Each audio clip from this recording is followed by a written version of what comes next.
भाइयों बहनों, जय गुरुदेव, जय माँ आदिशक्ति।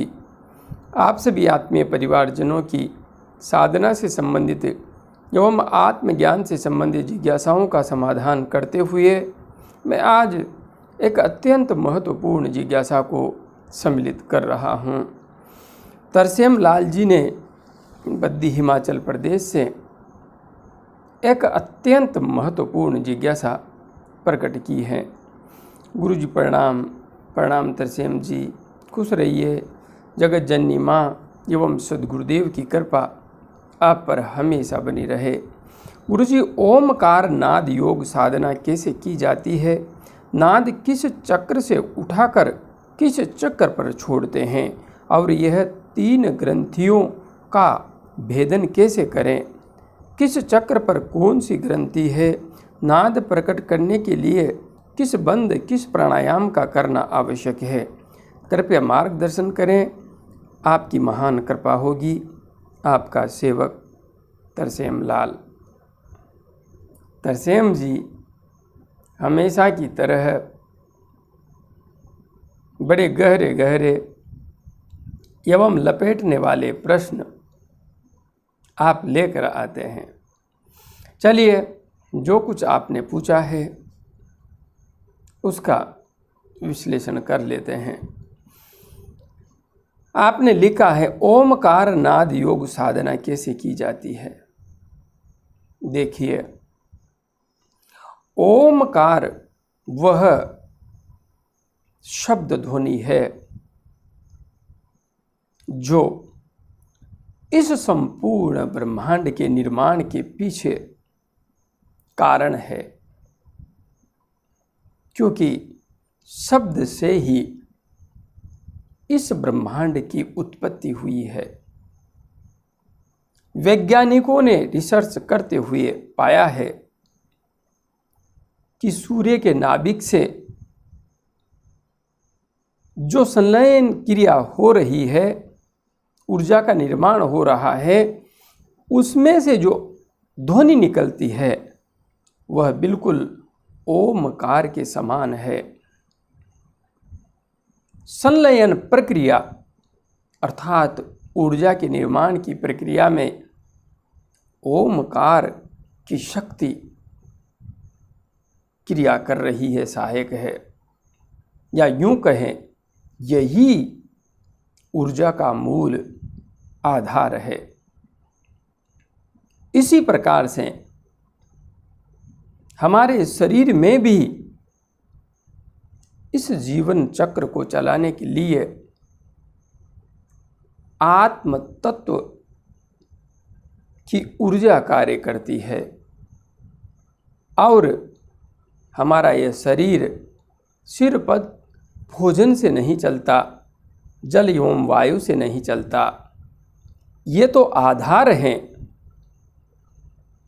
किंतु विशेष रूप से इस शरीर के अंदर वही ओमकार रूपी शब्द ध्वनि हमेशा गुंजायमान रहती है,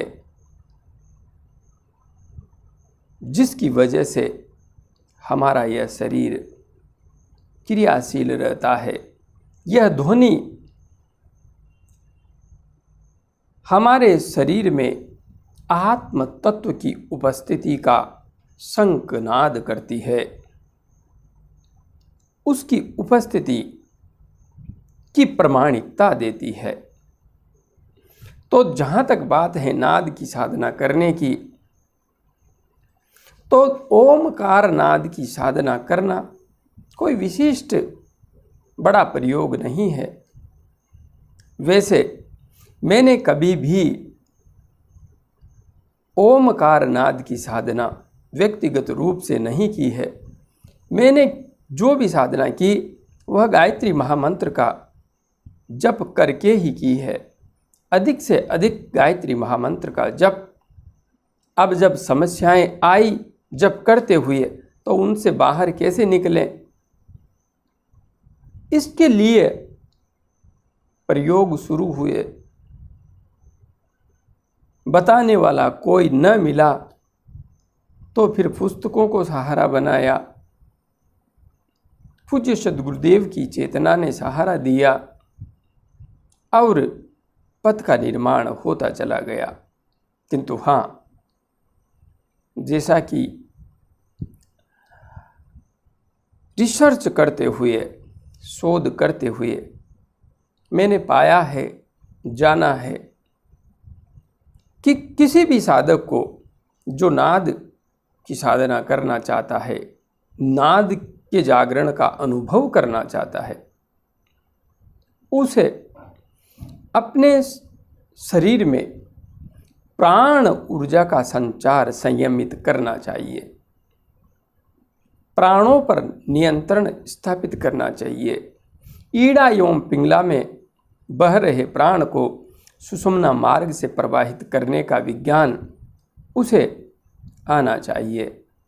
यदि आप अपने प्राण को सुषुम्ना मार्ग में प्रवाहित कर लेते हैं और उसके बाद में बीज मंत्रों का प्रयोग करते हैं, तो स्पष्ट रूप से आपको नाद की ध्वनि सुनाई देने लगती है। नाद वैसे मूलतः 10 प्रकार का माना जाता है, किंतु इससे भी अधिक प्रकार की ध्वनियाँ साधक को इस पथ पर सुनाई देती है। तो यहाँ पर आपने पूछा है, नाद किस चक्र से उठाकर किस चक्र पर छोड़ते हैं, किस चक्र से उठाते हैं, किस चक्र पर छोड़ते हैं। इस झंझट में पड़ने की जरूरत ही नहीं है, बिल्कुल नहीं है। लेकिन कोई पढ़ना चाहे तो पढ़ भी सकता है। यदि किसी को विशिष्ट प्रयोग करने हो तो कर सकते हैं। हाँ, हमारे शरीर में नाभि मूलतः प्राण शक्ति का केंद्र है। नाभि से 3 अंगुल नीचे का जो भाग है, वह भाग मूलतः प्राण शक्ति का भंडार है। तो आप यदि विशिष्ट प्रयोग करना चाहें तो अच्छी तरह से नाड़ी शोधन करने के बाद ओमकार की ध्वनि को सहारा बनाएं और ओमकार की ध्वनि को सहारा बना के ओमकार की 3 मात्राओं का विशिष्ट अनुसंधान के साथ प्रयोग करें।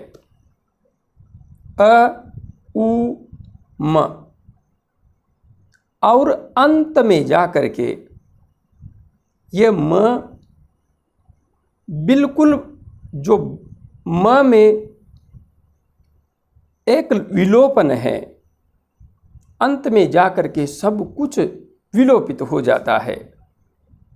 तो मात्राएं 3 ही नहीं है, एक विसर्ग भी है, एक बिंदी भी है, अनुस्वार लगा हुआ है। वह विलोपन पूर्ण ब्रह्म परमात्मा के अस्तित्व की ओर संकेत करता है।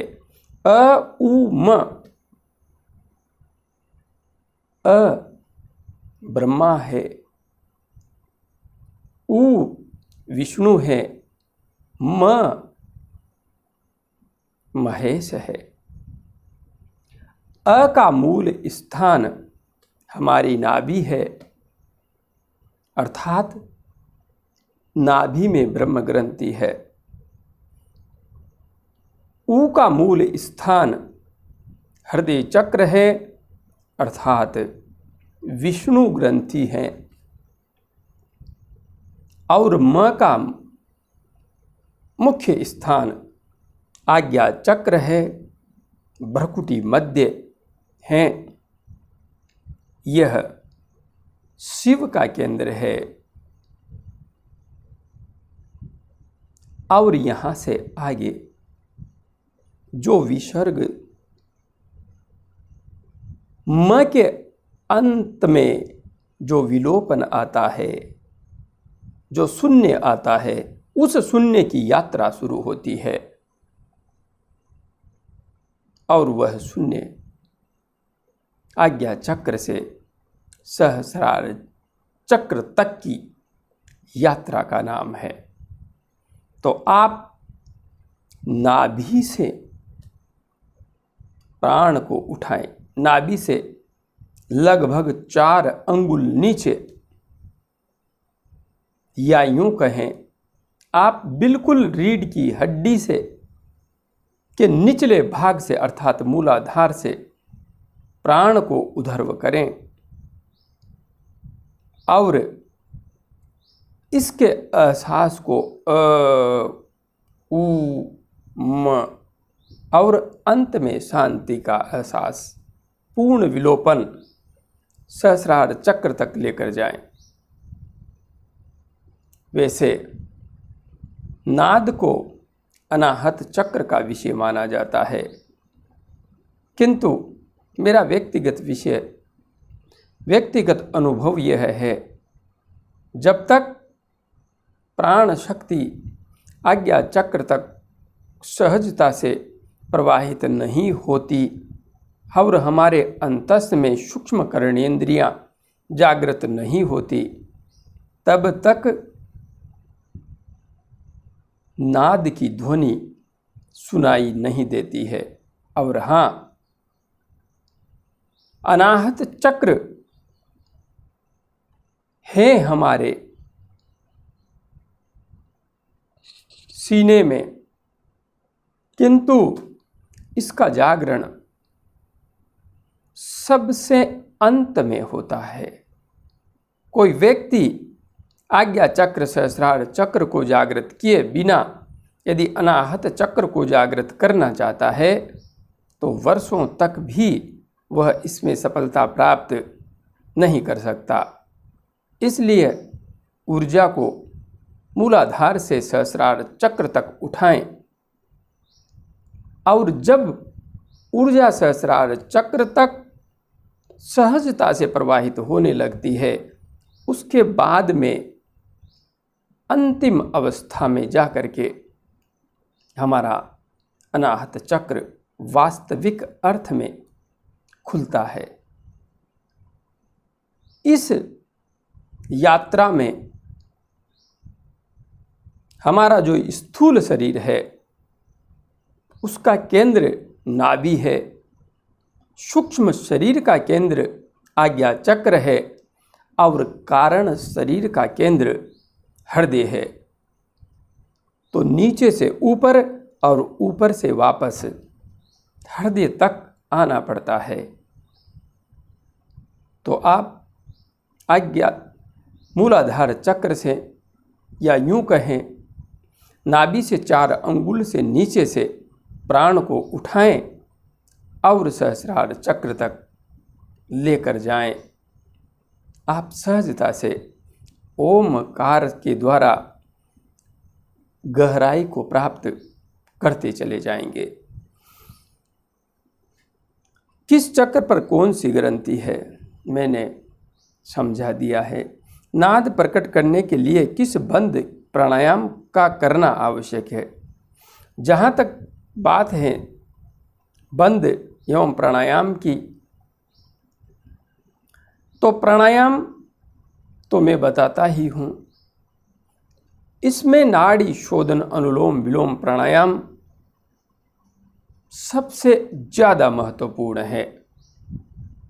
फिर कपाल भाती प्राणायाम नितांत आवश्यक है और भ्रामरी प्राणायाम भी बहुत अधिक आवश्यक है। ये 3 प्राणायाम हमेशा प्रत्येक साधक के लिए अत्यंत आवश्यक है। 3 को कर लो, अन्य की विशेष आवश्यकता नहीं है। हाँ, बंद की जहाँ तक बात है, मूल बंद, उड़ियान बंद, जालंधर बंद। मूल बंद का आप प्रयोग कर सकते हैं। यह आपके प्राणों को उधर्व करने में सहायक बनता है। उड़ियान बंद ऊर्जा को उधर्व धकेलता है और जालंधर बंद